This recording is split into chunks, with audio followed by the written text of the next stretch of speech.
پشتی دما 3 سالان جگرتنا نچاری انجمن خوجهیین انجمن نشتمانی کردی لسوریه لهر دو تاخن کرنیش و ناونده دو جارکدن به فرمی نویزگهین خواه وکرن.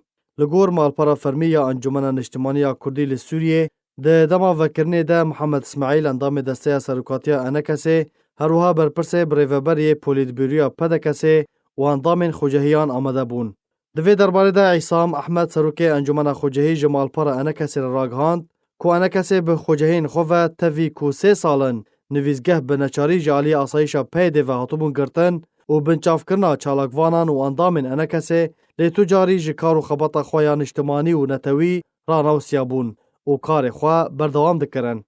احمد سربار کرجی کو تاوی ویکه لی انکسه روژه که جتکوشین خواه لسوری نهات خوار. نخواستن پشتی بانگن یک رزیا نافمالا کردی انکسه به ارنی به دست پشخاری را دانوستاندن کر. جبرکو انکسه خوک و پابند به پروژه نتوی یا کردی لسر ریبازا کردیاتیه یا کو برزانی نمر لخوا گرتیه دبینه و مبست افراندنا کشوبایه که کو ببه آلیکار جبو جیبجی کرنا آرمانجو خونا کردان ده سوریه ده. نووری دازانی جی کو دست پشخری ده لسر آسا سیاسی و کاریگیری و لشکری به دا کو هیویا کردان ده سوریه که دموکراتیک ده پیشرویجی ده ورا جیبجی کرن. وکرنا نویزگهین پارتین انجمن نشتمانی کردی لسوریه لروجاوای کردستان پشتیویه که تی کو بانگین یک الویسکرنا گوتارا کردی نافبرا انکسه و پیده ده بلند بونه لهینجی گاوین برچاو لسر عرده نهاتنه آویتن.